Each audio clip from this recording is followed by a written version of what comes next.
بالله من الشيطان الرجيم.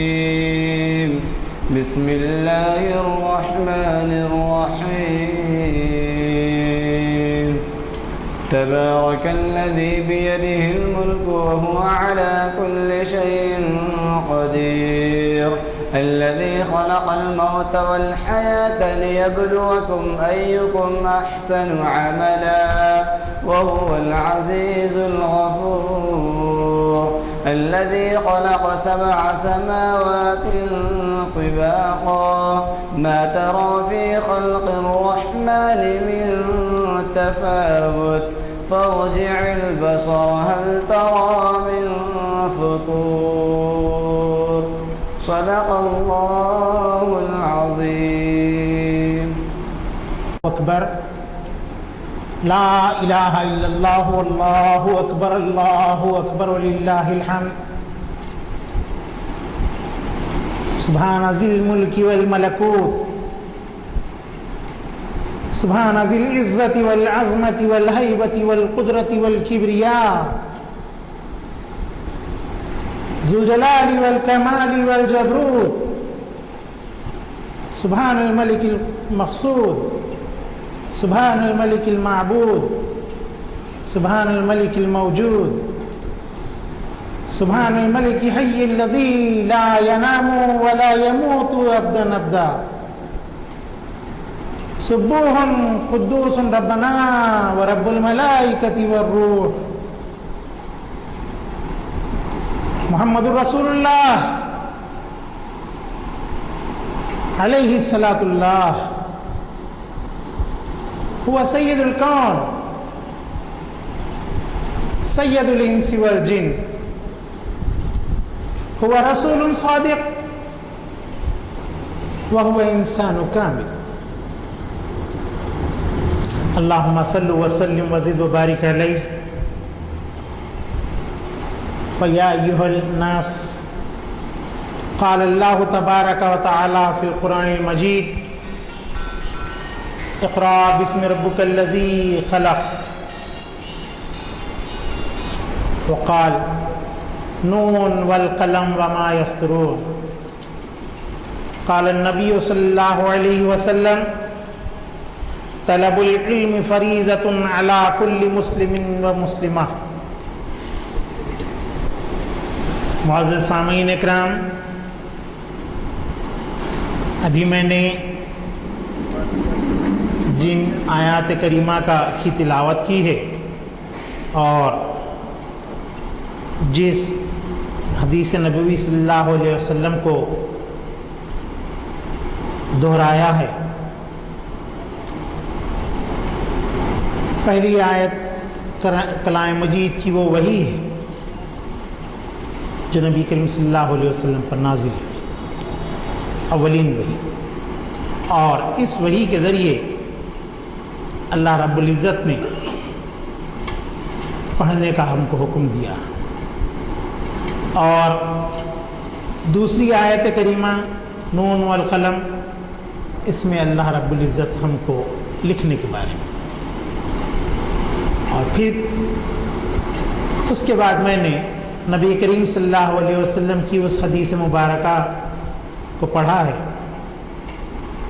جس میں علم کی فریضت کے تعلق سے آپ نے مسلمانوں کو حکم دیا.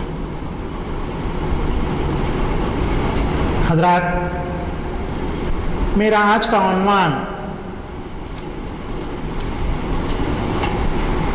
کلام مجید کی ان 2 آیات اور نبی کریم صلی اللہ علیہ وسلم کی اس حدیث مبارکہ کی طرف ہی ہے.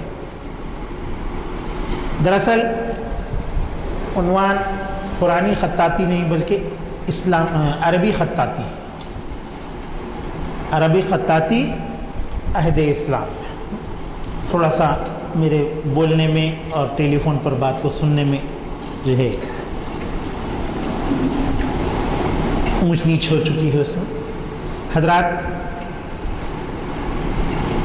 گزشتہ جب میری تقریر ہوئی تھی وہ تقریر بھی اسی خطاطی کے بارے میں ہی تھی، اور میں نے اپنی بات کا آغاز کیا تھا حضرت آدم علیہ السلام کے دور سے، کیونکہ اس وقت بھی عربی زبان تھی، اور پھر وہاں سے وہ سلسلہ چلتا ہوا آیا، حضرت آدم، حضرت نوح، شعیب علیہ السلام وغیرہ، ہوتا ہوا میری گفتگو حضرت اسماعیل علیہ السلام تک پہنچی، اور نبی کریم صلی اللہ علیہ وسلم کا عہد مبارک میں عربی زبان کی ترقی کے بارے میں عرض کر ہی رہا تھا کہ عشاء کی نماز کا وقت ہو گیا، مغرب کی نماز کا وقت ہو چکا تھا، بات کو وہیں ختم کرنا پڑا۔ تو آج میں اپنی گفتگو عہد رسالت صلی اللہ علیہ وسلم سے شروع کرتا ہوں۔ حضرات، عربی زبان جو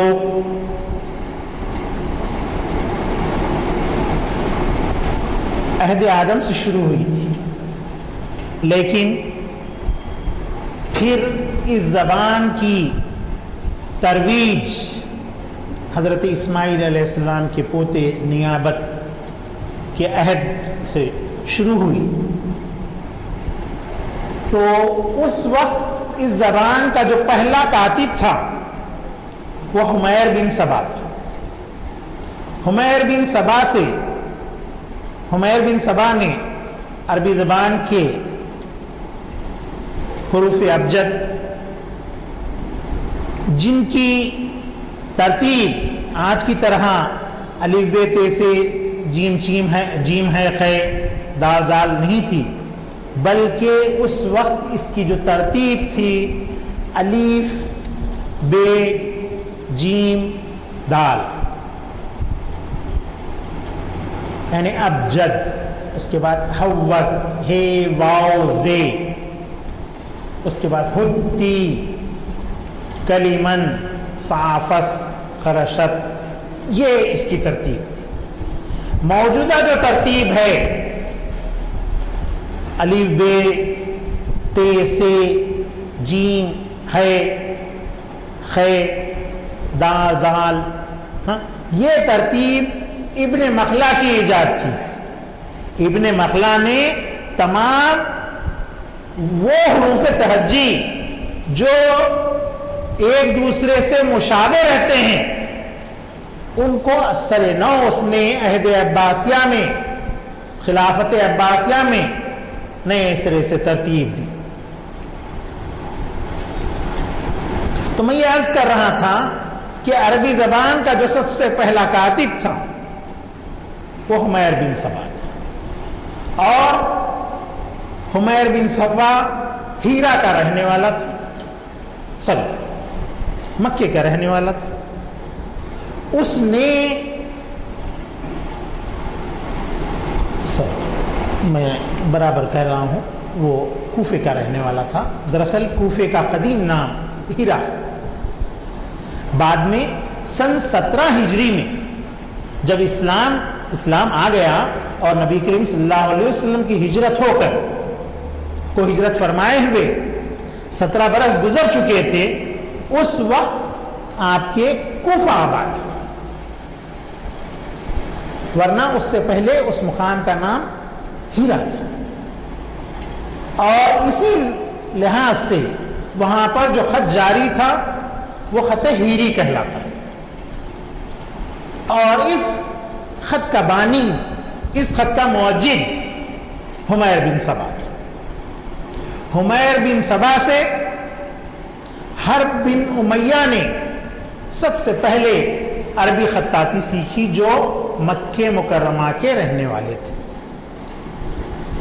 معاویہ کے دادا یا پردادا تھے، حضرت معاویہ کے، اور ان سے حرب بن امیہ سے ان کے داماد شمس بن ملک نے خطاطی سیکھی۔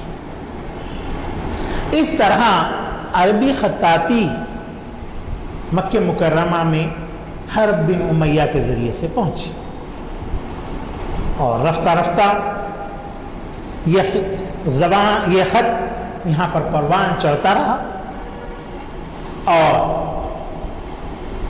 نبی کریم صلی اللہ علیہ وسلم کا عہد شروع ہونے تک مکہ مکرمہ میں تقریباً 17 افراد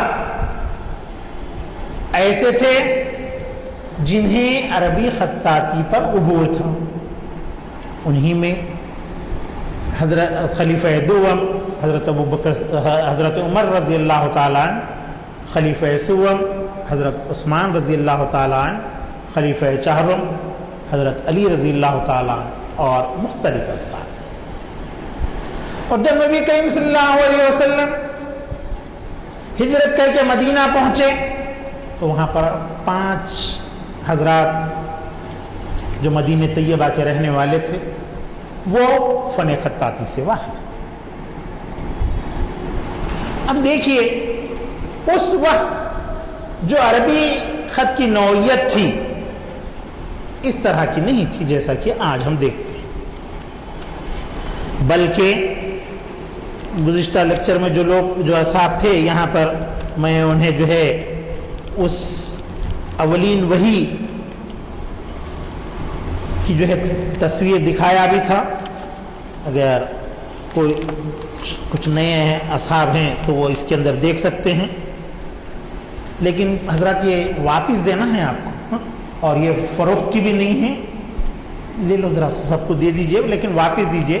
کل میرا لیکچر ہے وہ آپ کے مولانا آزاد یونیورسٹی میں، وہاں طلباء کو یہ دکھانے کی ہے، تو اس میں آپ آئیے صفحہ نمبر 6 پر۔ 6 ایک دم نہیں آئے گا بلکہ 3 کے بائی نمبر سے، کیونکہ میرے کو اپنے لیکچر کے لحاظ سے اس میں کتاب اور آپ کو جوڑنا پڑا ہے۔ یہ مصحف خط کوفی میں ہے عہد عباسی کا، وہاں 6 نمبر کے پاس آپ آ جائیے، اور وہاں ان حروف کے اوپر، ان عبارتوں کے اوپر آپ نظر ڈالیے، تو وہاں پر آپ دیکھیں گے کہ کسی پر بھی آپ کو نقطہ نظر نہیں آ رہا ہے، اور نہ اعراب نظر آ رہے ہیں، نہ زیر زبر پیش ہے، نہ نقطے ہیں۔ تو نبی کریم صلی اللہ علیہ وسلم کے عہد میں، خلفائے راشدین کے عہد میں، بلکہ بنو امیہ کے عہد میں عبد الملک بن مروان کے عہد تک نقاط نہیں ہوا کرتے تھے، سمجھے؟ نقطے نہیں لگائے جاتے تھے، بے اور تے میں کوئی فرق نہیں تھا، لیکن وہ اہل زبان تھے، آسانی کے ساتھ اس بات کو پڑھ لیتے تھے۔ جیسا ہم آج اس لکھتے ہیں تو زیر نہیں دیتے، اگر اس لکھتے ہیں تو پیش نہیں دیتے، ہم اس کو اس بھی پڑھ سکتے ہیں، اس بھی پڑھ سکتے ہیں، اس بھی پڑھ سکتے ہیں۔ اسی طرح اہل عرب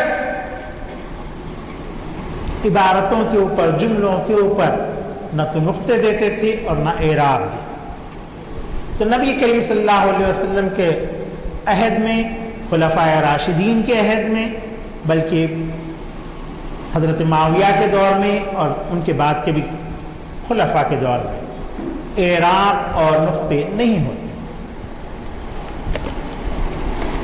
بلکہ ایسے ہی بغیر اعراب اور بغیر نقاط کے تحریر ہوتی۔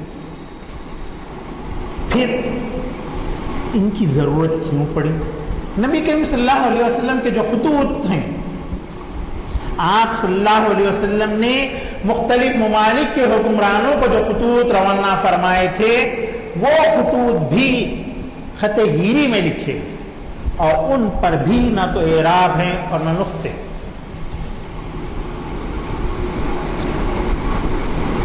حضرت ابو بکر صدیق کا عہد خلافت آیا، اس وقت تک کلام مجید تحریر نہیں کی گئی تھی، کلام مجید حفاظ کے سینوں کے اندر تھی، نبی کریم صلی اللہ علیہ وسلم کے سینے میں تھی۔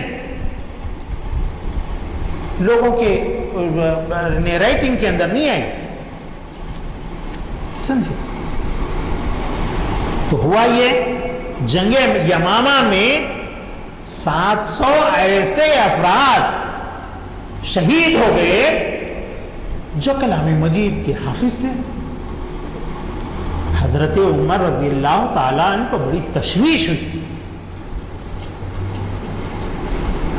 کہ ایک دم 700 حفاظ ایک ہی جنگ میں شہید ہو گئے، اور ایسے ہی جنگوں کا اگر سلسلہ جاری رہا تو کلام مجید کے وہ حفاظ، وہ یاد رکھنے والے اس طرح سے ختم ہو جائیں گے تو پھر کلام مجید باقی نہیں رہے.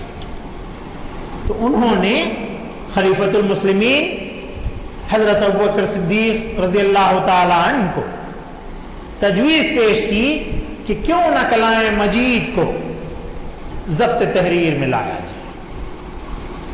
چنانچہ حضرت ابوبکر صدیق رضی اللہ تعالی عنہ کلام مجید کے تمام حصوں کو یک جگہ جمع کرنے کا حکم صادر فرمایا، اور پھر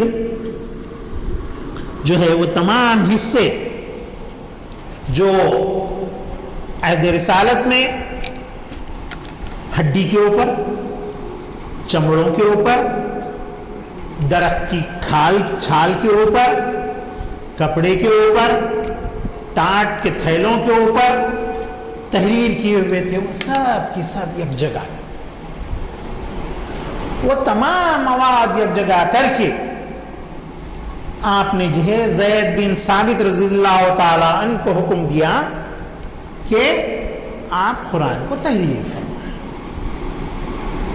اور کلام مجید کو تحریر کیا گیا.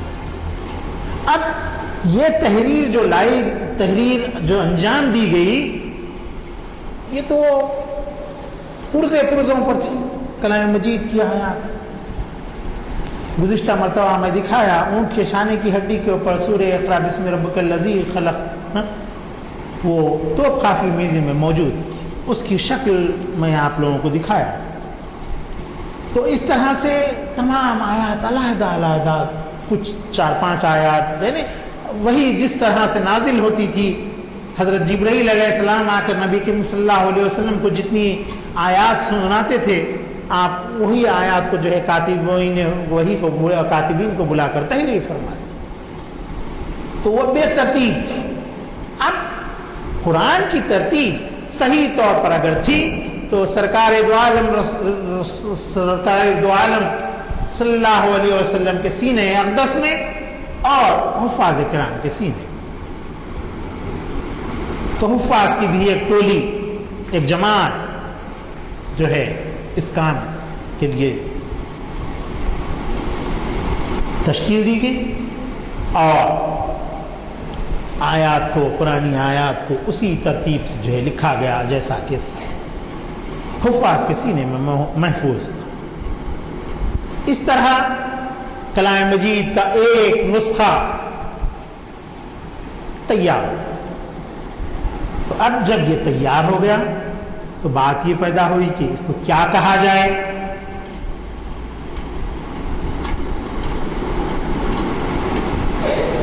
اصحاب نبی صلی اللہ علیہ وسلم کے مشورے سے یہ بات طے ہوئی کہ اس کتاب کا نام مصحف، صحیفہ، یعنی اللہ کی بھیجی ہوئی کتاب،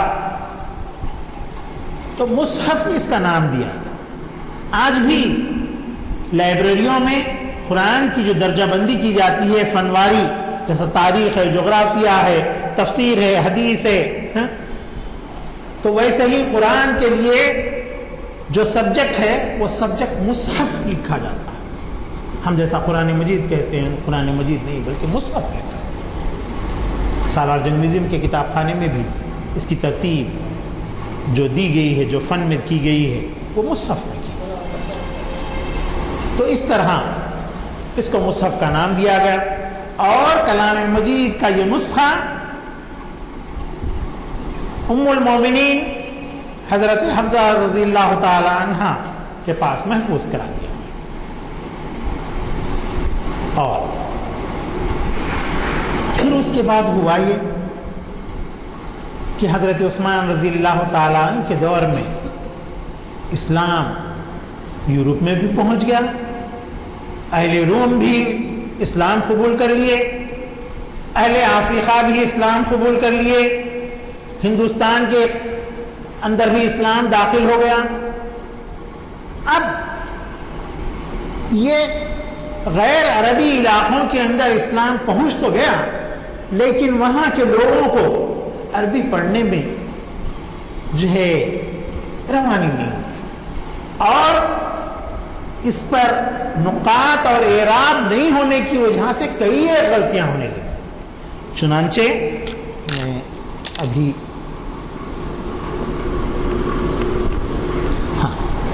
جنگ آرمینہ میں جو ہے ہوا یہ کہ اس جنگ کے موقع پر جب مقامی لوگ کلام مجید کی تلاوت کر رہے تھے، اس تلاوت میں جو ہے کئی غلطیاں ابو الاسود دوئیلی جو حضرت علی کے شاگرد تھے ان کو کئی غلطیاں محسوس ہوئی، تو وہ خلیفۃ المسلمین کے پاس پہنچے اور عرض کیا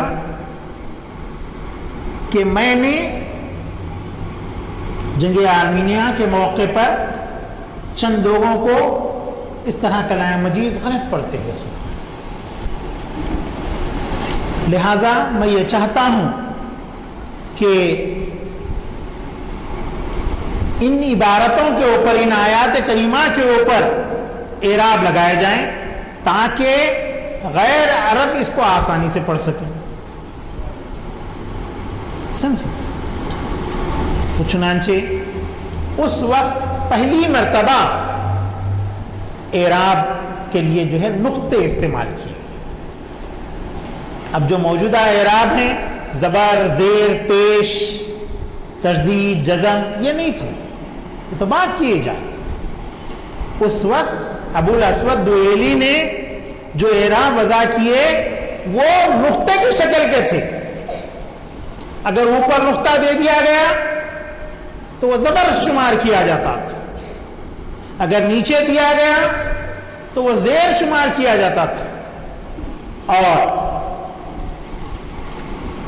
اوپری حصے پر درمیان میں اگر دیا گیا تو وہ پیش تصور ہوتا تھا۔ تو اس طرح پہلے جو اعراب بنائے گئے، وضع کیے گئے، یہ اعراب نقطے والے تھے اور یہ کالے رنگ سے دیے جاتے تھے، سیاہ رنگ کے۔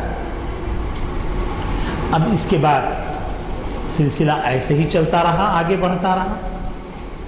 تو پھر اس کے بعد یہ ہوا کہ حروف تہجی یعنی بے کے لیے بالکل ایسے ہی ایک جگہ ایسی چھوڑ دی گئی، اب اس کے نیچے نقطہ رہا تو یہ بے ہوگا، اگر یہاں اوپر دو نقطے آ جائیں گے تو تے ہوں گا۔ دال ہے، ایسے ہی دال دیا گیا ہے، اس پہ نہ نقطہ ہے نہ کچھ ہے، تو اہل عرب اس کو دال جہاں پڑھنا ہے وہاں دال پڑھ رہے ہیں، جہاں زال پڑھنا ہے وہاں پر زال پڑھ رہے ہیں۔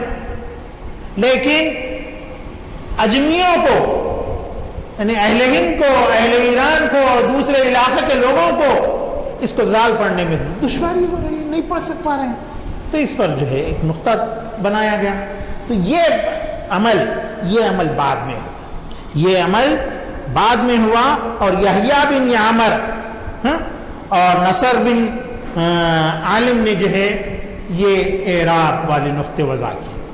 تو اب پہلے سے ہی ایک نقطہ موجود تھا ہمارے پاس جو زبر اور پیش زیر کا کام انجام دے رہا تھا، تو بولے کہ بھئی اگر یہ نقطے بھی لگا دیے گئے تو پھر پڑھنے میں اور زیادہ دشواری ہو جائیں گی۔ تو طے یہ ہوا کہ دیکھو بھئی اعراب کے لیے جو نقطے لگائے جائیں گے وہ لال رنگ کے یا قرمزی رنگ کے ہوں گے، اور حروف تہجی کی شناخت کے لیے جو نقطے لگائے جائیں گے وہ سیاہ رنگ کے۔ تو اس طرح سے نقطوں کا جو ہے استعمال شروع ہوا، اور حروف تہجی کی شناخت کے لیے یہ نقطے لگائے جانے لگے۔ پھر اس کے بعد اب اس کے اندر بھی جو ہے کچھ علاقوں کے اندر پیچیدگیاں لوگوں کو محسوس ہونے لگی۔ اور بنو امیہ کا عہد خلافت جاری تھا. تو اس وقت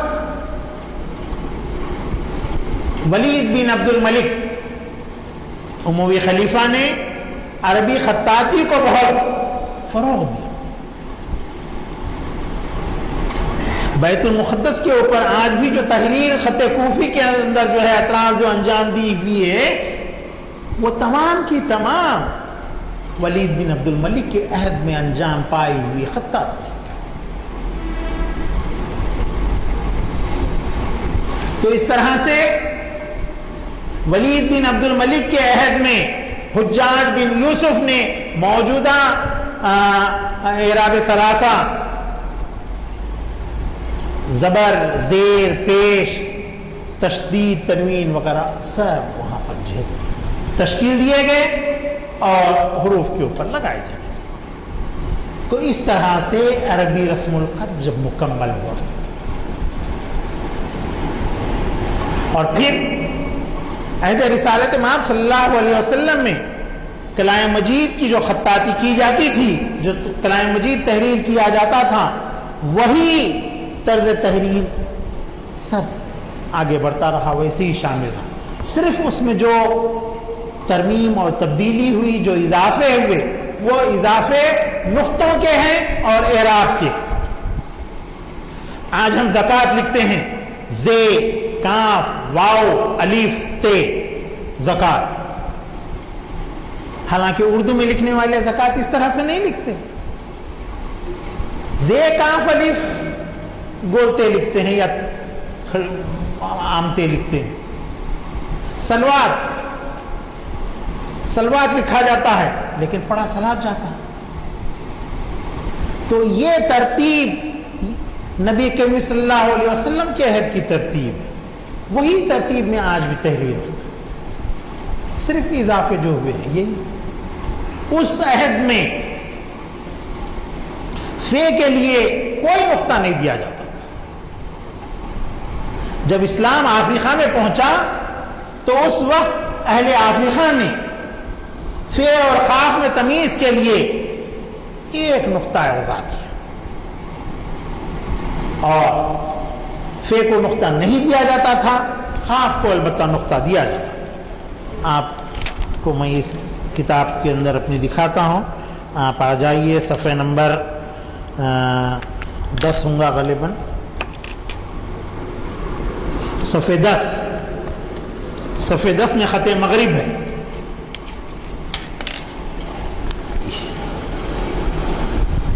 یہاں پر آپ دیکھیے سورہ بقرہ تحریر کیا ہوا ہے. الف لام میم ذالک الکتاب لا ریب فیہ. فی میں فے پر نقطہ نہیں ہے اور اس کے بعد ھدی للمتقین قاف پر ایک نقطہ ہے. سمجھے؟ تو یہ خط مغرب کہلاتا ہے. چونکہ افریقہ عرب کے مغربی سمت واقع ہے، اس وجہ سے اس کو مغربی ملک کہتے تھے. سمجھے؟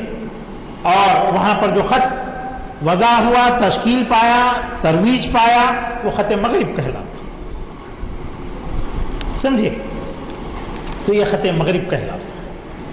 تو میں درمیان کی 2-4 باتیں آپ کو بغیر بولے کہ آگے بڑھ گیا ہوں تو تھوڑا سا میں اس کے بارے میں بھی کہہ دیتا ہوں کہ سن 17 ہجری میں جب کہ جو ہے آپ کے عراق کا جو شہر ہے کوفہ جو کہلاتا ہے، کوفہ علم و ادب کا مرکز بن گیا تھا. وہاں پر پہلے سے بھی تھا لیکن اس کا نام وہ نہیں تھا، بلکہ اس وقت اس کا نام ہیرا تھا. بعد میں ہیرا اور انبار یہ 2 چھوٹے چھوٹے گاؤں تھے. اسلام کے آنے کے بعد یہ دونوں گاؤں بڑے ڈیولپ ہوئے اور ہیرا اور انبار مل کر کے جو ہے ایک نیا شہر بنا سن 17 ہجری میں جو کوفہ کہلایا. اور یہاں پر جو خط رائج تھا وہ ہیری اور انباری کہلاتا تھا. تھوڑا سا مقامی طور پر اس خط میں ذرا سا فرق تھا. ان دونوں خطوط سے ایک اور نیا خط وجود میں آیا, ایک نیا خط ڈیولپ ہوا, وہ خط کوفی کہلایا. اس دور میں تو اس خط کو کوفی نہیں کہتے تھے. ابن ندیم نے سب سے پہلے 200 سال کے بعد اس خط کو کوفی کا نام دیا, اور وہ نام آج تک چل رہا ہے اور خط کوفی کہلاتا ہے. تو نبی کریم صلی اللہ علیہ وسلم کی جانب سے دنیا کے حکمرانوں کو جو خطوط روانہ کیے گئے تھے وہ خطوط اسی خط کوفی میں تھے. کلام مجید کی جو ابتدائی خطاطی ہوئی وہ خط کوفی میں تھی, اور یہ خط عہد بنی امیہ میں کافی ڈیولپ ہوا, اور خط کوفی سے تقریباً 26 خطوط عہد بنی امیہ میں ڈیولپ ہوئی. اور پھر اس کے بعد عباسی خلفاء کا دور آیا. اس دور میں بھی یہ خط میں اور کئی ایک نئے ڈیولپمنٹس آتے گئے, مختلف انواع و اقسام سے اس کو تحریر کیا گیا. بالآخر عباسی عہد میں ایک خطاط گزرا ہے جس کا نام جو ہے ابن مخلا تھا. ابن مخلا نے خط کوفی اور خط معقلی ان دونوں خطوط سے 6 نئے خطوط جو ہے وضع کی, اور یہ خطوط تھے نسخ, سلس, توقی, رقاع, ریحان اور محقق. یہ 6 خط اس خط سے ڈیولپ ہوئے, اور آج بھی اردو, عربی, فارسی, ترکی, پشتو تمام یہ زبانیں انہی خطوط کے اوپر گھومتی. ترکی والے تو خیر اپنا خط مصطفیٰ پاشا کمال اتا ترک کے دور میں تبدیل کر دیے, اور انہوں نے عربی رسم الخط کے بجائے انگریزی کا ABCD والا رسم الخط اپنے لیے اختیار کر لیا. لیکن اردو, عربی, فارسی, پشتو اور آپ کے سندھی 2 زبانوں میں لکھی 2 طرح کی تحریر ہے. ایک تو سندھی کی تحریر آپ کے اردو کی طرح ہوتی ہے, اور دوسرے آپ کے دیوناگری کی طرح ہوتی ہے. ایسے ہی کشمیری کی ایک تحریر ہماری ہی ہے, اردو کی طرح ہے. آپ اپنی نوٹوں کے اوپر جو 13 زبانیں لکھی ہوئی ہیں اس میں ایک کشمیری کو بھی دیکھ سکتے ہیں. تو یہ طرز کو جو ہے اہل کشمیر نے بھی اختیار کیا. تو اس طرح کلام مجید کے لکھنے کے لیے یہ خط ڈیولپ ہوتے رہے, اور عہد عباسیہ کے خلیفہ ابن مخلا نے 6 خطوط وضع کر کے اس زبان کو, اس تحریر کو آنے والی نسلوں کے پاس تک جو ہے پہنچایا. اور پھر یہ خط ڈیولپ ہوتے ہوتے اس کے اندر موجود ہیں خطوط, ابھی میں ان کے بارے میں تھوڑا سا آپ کو بتا دیتا ہوں. پہلے تو 2-3 خط اور جو ڈیولپ ہوئے ہیں وہ بتا کر کے اس کے بعد بولوں گا.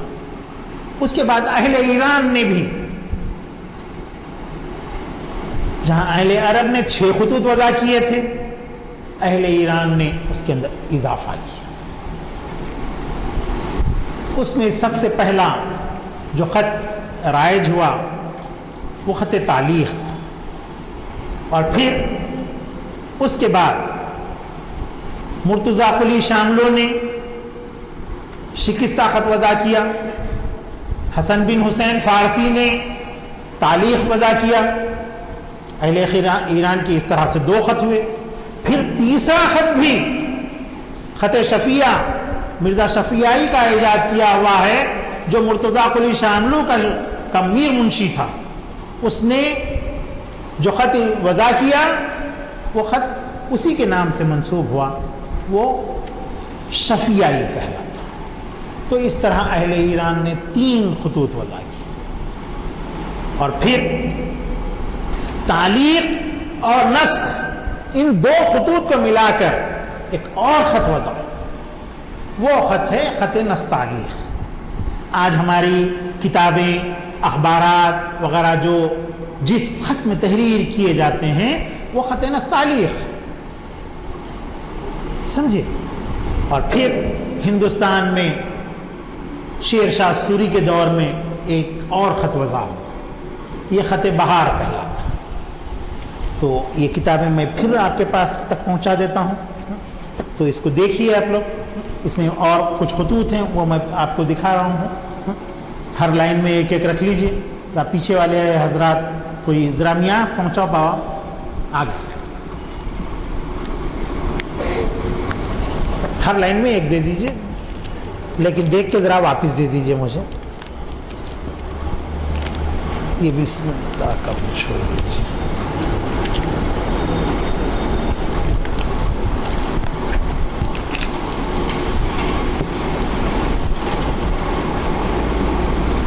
تو صفحہ نمبر 6 پر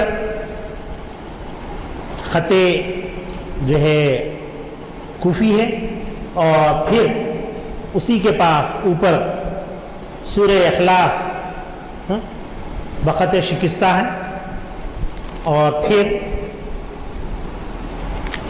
آپ کے اس کے بعد قرآنی آیات یہاں پر جو ہے صفحہ نمبر 8 کے اوپر تحریر کی ہوئی ہیں۔ اس میں سورہ سبحان الملک اکبر تحریر کیا ہوا ہے، اور پھر اس کے بعد خط مغرب ہے۔ خط مغرب کی خوبی یہ ہے کہ اس خط کے اندر آج تک بھی ان لوگوں نے اہل افریقہ نے کسی قسم کی کوئی تبدیلی نہیں لائی ہے، اور وہ لوگ اعراب بھی اس کے اوپر نہیں لگاتے ہیں، اور نقطے لگانے کا جو اسی دور میں جو رواج پڑا تھا بس اسی حد تک نقطے اس کے اندر لگائے جاتے ہیں، اور اگر اس کے اندر کسی قسم کی تبدیلی ہوتی ہے تو وہ لوگ یہ تصور کرتے ہیں کہ قرآن میں کسی قسم کی تحریف ہوئی ہے، حالانکہ ایسا نہیں ہے۔ اور اس کے بعد یہاں پر جو ہے خط مغرب ہے، یہ افریقہ کے مختلف علاقے ہیں، ہر علاقوں کے اندر ایک علیحدہ خط وہاں پر جو ہے تشکیل پایا ہے۔ یہ کتاب الشباب کا ایک ورق اس کے اندر جو ہے میں نے لگایا ہے، اور پھر اس کے بعد صفحے نمبر 14 کے اوپر خط مغرب بھی ہے اور خط اندلس بھی ہے، اور اس کے سامنے ہی خط جو ہے دیوانی ہے۔ خط دیوانی اور خط رقاع ایک ہی خط ہے۔ ابن مخلا نے جو خط رائج کیا تھا خط رقاع کے نام سے، یہ خط اہل ترکی نے اس کے اندر تھوڑی سی تبدیلی لاتے ہوئے اس میں جوڑ در جوڑ لکھتے ہوئے اس خط کو جو ہے خط دیوانی کا نام دیا۔ اور اس کے بعد خط نستعلیق صفحے نمبر 16 کے اوپر ہمارے پاس ہم جو تحریر لکھتے ہیں اور اپنے اخباروں میں اور اپنی کتابوں میں جو رہتا ہے وہ خط نستعلیق ہے۔ اور پھر اس کے بعد خط توقیع کی مختلف اقسام یہاں پر آپ کو دیکھنے کے لیے ملتی ہیں، اور پھر اس کے بعد خط نسخ ہے اور خط شکستہ ہے، پھر اس کے بعد، اور اس کے بعد خط سلس میں برد شریف تحریر کیا ہوا ہے، اور اس کے بعد جو ہے یہاں پرندوں کی چند اشکال بنی ہوئی ہیں۔ دراصل یہ پرندوں کی اشکال نہیں ہیں بلکہ خط توغرا میں بسم اللہ الرحمن الرحیم تحریر کیا ہوا ہے۔ تو خط توغرا میں جو ہے مینار محراب یعنی کسی بھی سراہی وغیرہ کا شیپ کے اندر جو ہے تحریر انجام دی جاتی ہے. اور اس کے بعد جو ہے صفحہ نمبر 24 کے اوپر آپ دیکھیں گے تو یہاں پر آپ کو خط بہار میں کلام مجید کا نسخہ ملے گا. ہندوستان میں ایک ہی خط ڈیولپ ہوا ہے, ایک ہی خط پروان چڑھا ہے اور وہ خط بہار. بڑی خوبصورت تحریر ہوتی ہے, اس میں بھی آپ کو محسوس ہو رہا ہے. اور دوسری خاص خوبی اس کی یہ ہے کہ اس کے اندر بلو رنگ اور جو ہے زعفرانی رنگ سے جو ہے یہ تحریر انجام دی جاتی ہے. اس کے بعد پھر میں آپ کو جو ہے آگے بتاؤں گا کہ اس یہ روشنائی وغیرہ کس طرح سے تیار کی جاتی ہے, کس طرح سے تحریر کیا جاتا ہے. روشنائی سونے کی ہوتی ہے تو وہ کس طرح سے بنائی جاتی ہے. اس کے بعد خط محقق, یہ بھی خط ابن مخلا کا ہے. اور اس کے بعد صفحے نمبر 28 کے اوپر ایک کلام مجید کا ایک ورق ہے. اس ورق کو تحریر کرنے والا یاقوت المستثمی. یاقوت المستثمی کے بارے میں دو چار باتیں آپ کو بولتے ہوئے آگے بڑھتا ہوں. یہ اب تک دنیا کے اندر جتنے خطاط پیدا ہوئے ہیں اس میں سب سے جو ہے مشہور اور سب سے بہترین لکھنے والا یاقوت المستثمی ہے. یہ آخری خلیفہ عباسی خلیفہ مستعصم باللہ کا غلام تھا اور اتنا بہترین لکھتا تھا کہ بادشاہ اس کے کام سے متاثر ہو کر اس کو اپنا نام دے دیا. ایک غلام کو اپنا نام دینا بہت بڑی بات اور اس پر بڑا فخر کرتا تھا. ایک وقت کی بات ہے کہ وہ خلیفہ اس کو بلا بھیجا کہ یاقوت کو بلا لو. لوگ گئے, بتایا کہ خلیفۃ المسلمین نے بلایا ہے, لیکن چونکہ یہ تحریر کتابت انجام دیتے بیٹھا ہوا تھا, اٹھ نہیں سکا. اس نے اپنی زندگی میں 1000 قرآن تحریر کیے ہیں. وہ وقت پر نہیں پہنچے. بادشاہ جھلا گیا اور یہاں پر پہنچ کر اس کو آواز دیا یاقوت, مگر اس کے باوجود وہ لکھنے میں مصروف رہا. بادشاہ کو غصہ آیا. اس نے اس دوات کو جس میں وہ قلم ڈبو کر کے لکھ رہا تھا لے کر کے اس کے سر پر مارا. سر پھٹ گیا, خون بہنے لگا. اس نے اس بہتے ہوئے خون میں قلم کو ڈبو کر لکھنا شروع کر دیا. تو یاقوت کے ہاتھ کی تحریر بہت ہی قیمتی مانی جاتی ہے. اگر کسی بھی لائبریری میں یاقوت کے ہاتھ کی لکھی ہوئی ایک سطر ہوتی ہے, ایک لائن ہوتی ہے, تو اس لائبریری کے کلیکشن کو سب سے ریچسٹ مانا جاتا ہے, سب سے امیر ترین مانا جاتا ہے. اور آپ کو یہ جان کر بڑی خوشی ہوگی کہ آپ کے شہر میں سالار جنگ میوزیم ایک ایسا میوزیم ہے جہاں پر یاقوت کے ہاتھ کی لکھی ہوئی ایک کلام مجید, ایک پنجسورہ اور ایک ست سورہ موجود ہے.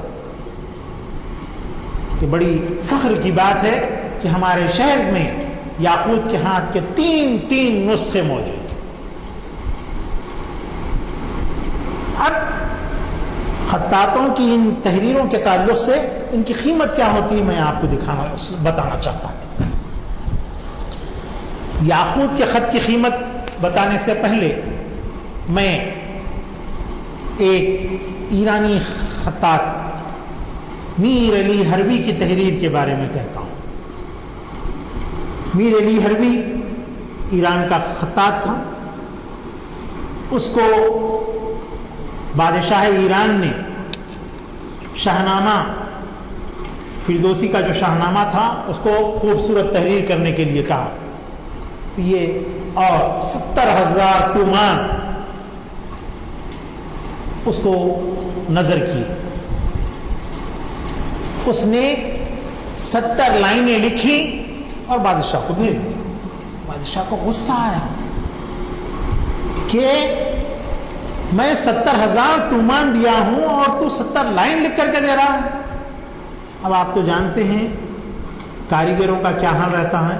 اگر آپ کسی کارپینٹر کو آپ کے گھر کا کام کرنے کے لیے 10,000 روپے ایڈوانس دیجئے اور پھر 1 ہفتے کے بعد پوچھیے اس کے پاس کہ وہ 10,000 روپے پورے خرچ ہو جاتے ہیں۔ تو یہی حال اس کا بھی تھا، خطاط کا بھی، اس نے پورے پیسے خرچ کر دیے۔ بادشاہ کو غصہ آیا، اس کو بلا بھیجا اور کہا کہ جو ہے کل تک مجھے 70,000 تومان واپس ہونا ہے، نہیں تو پورا جو ہے شاہنامہ فردوسی جو ہے تحریر کر کے دینا۔ تو اس نے ان 17 لائنوں کو واپس لے لیا، آیا اور اس کو چاقو سے جو ہے ہر لائن کو کاٹ دیا، اپنے ایک ایک شاگرد کو دیا کہ یہ 1,000 روپے میں بیچنا اور 70,000 روپے مجھے شام تک پہنچا دیتے۔ اس کے شاگردوں نے ایک ایک سطر بازار میں لے گئے اور فروخت کیا، تو شام سے پہلے ہی جو ہے اس کو 70,000 تومان وصول ہو گئے اور اس نے بادشاہ کے منہ پر مار دیا۔ اس کے بعد بادشاہ نے اس سے انتقام لیا، ایک سازش بنا کر کے اس کو قتل کروا دیا اور اس کی لاش کسی کو اٹھانے تک بھی نہیں دیا۔ آخر میں ایک اس کے شاگرد نے اس کی لاش کو اٹھا کر کے دفن کیا۔ تو کاتب کا نام میں بھول رہا ہوں، غلطی سے میں میر علی حربی کہہ دیا، میر علی حربی نہیں ہے، کوئی دوسرا کاتب ہے، میرا دماغ تھوڑا سا کمزور ہو گیا ہے، اس کے لیے میں معافی چاہتا ہوں۔ اور یہ قیمت ہوا کرتی تھی۔ اور یاقوت المستثنی کے خط کی یہ خوبی تھی اور اس کی بنائی ہوئی روشنائی کی ایسی خوبی تھی کہ اگر وہ قلم کو ایک مرتبہ ڈپ کرتا تو پورا ایک ورق اس کے اوپر لکھتا، ایک صفحہ اس کے اوپر تحریر کرتا، یعنی یہاں سے لکھنا شروع کیا تو نیچے تک، اور پہلی لائن جتنی ڈارک رہتی، جتنی چمکدار رہتی ہے، آخری لائن بھی اتنی ہی چمکدار رہتی۔ اس کی انک بنانے کی خوبی ہے۔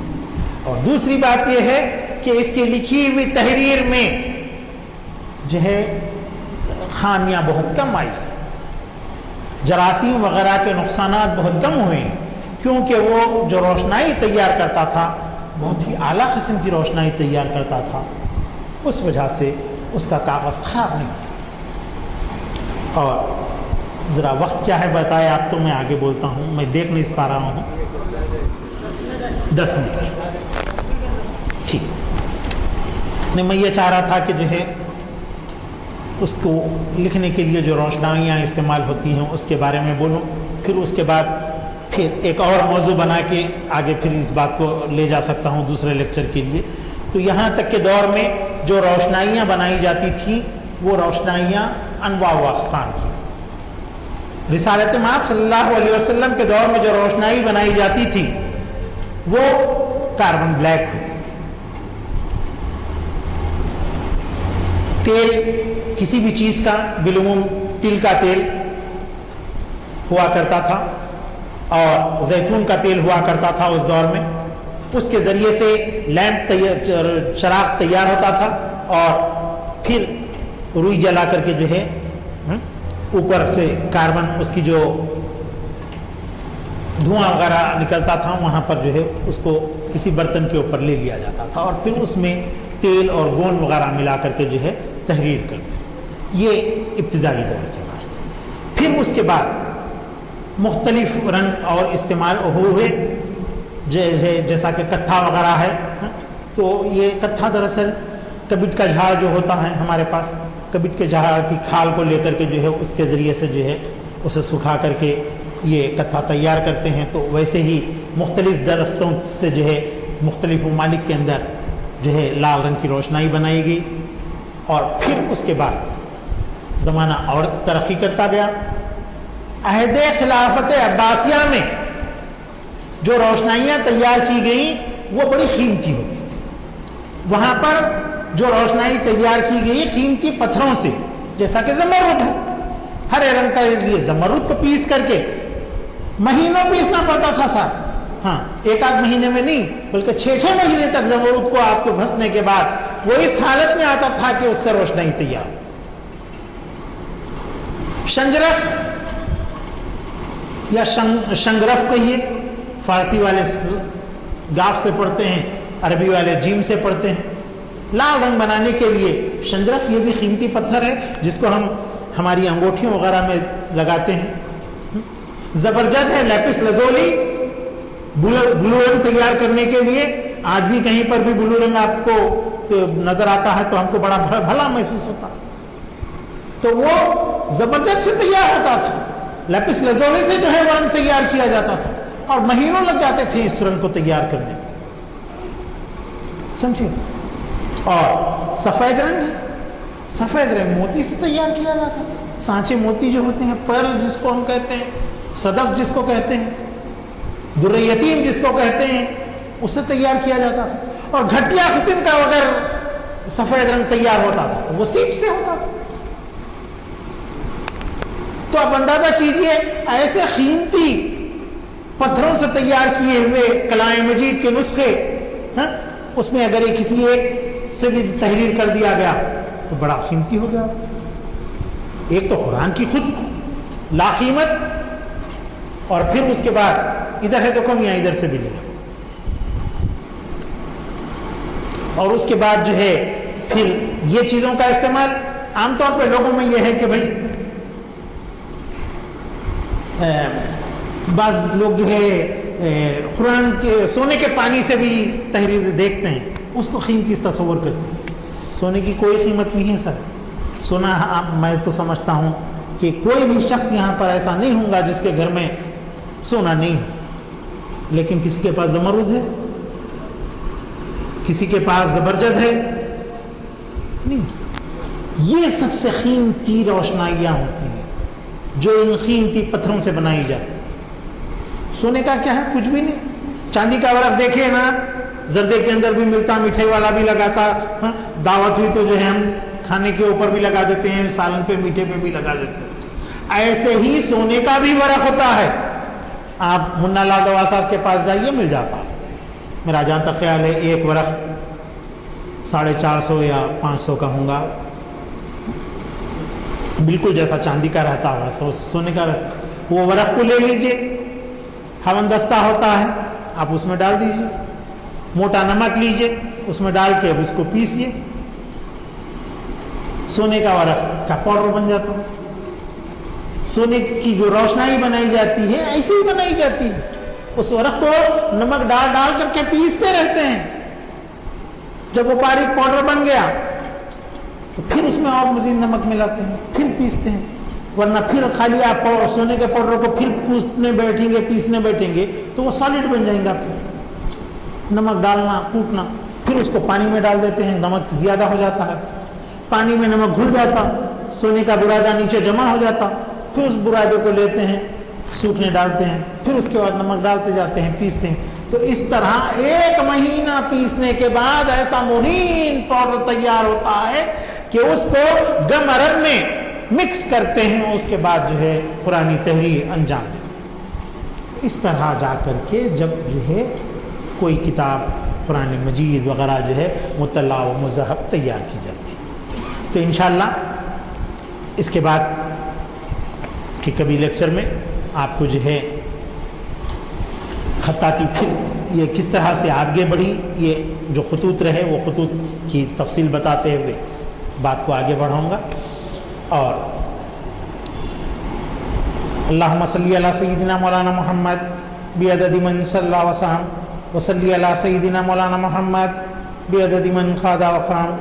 اے اللہ ہمارے گناہوں کو معاف فرمائیے, اے اللہ ہماری خطاؤں کو درگزر فرمائیے, اے اللہ جو بیمار ہیں انہیں شفا عطا فرمائیے, اے اللہ جو بیمار ہیں انہیں شفا عطا فرمائیے, اے اللہ جو بینائی سے محروم ہو گئے ہیں اللہ, اے اللہ ان کی بینائی کو بحال فرمائیے, اے اللہ جو نابینا ہیں انہیں دیکھنے کی صلاحیت عطا فرمائیے, اے اللہ جو گونگے ہیں انہیں بولنے کی صلاحیت عطا فرمائیے, اے اللہ جو بہرے ہیں انہیں سننے کی صلاحیت عطا فرمائیے, اے اللہ جو بے روزگار ہیں انہیں روزگار عطا فرمائیے, اے اللہ جو لوگ بے قصور جیلوں میں محروس ہیں اللہ, اے اللہ ان کی رہائی کا بندوبست فرمائیے, اے اللہ جو لڑکیاں بن بیاہ بیٹھی ہوئی ہیں اللہ, اے اللہ ان کی شادیوں کا بندوبست فرمائیے, اے اللہ جو ادارے مسلمانوں کی تعلیم و تربیت کا اہتمام کر رہے ہیں,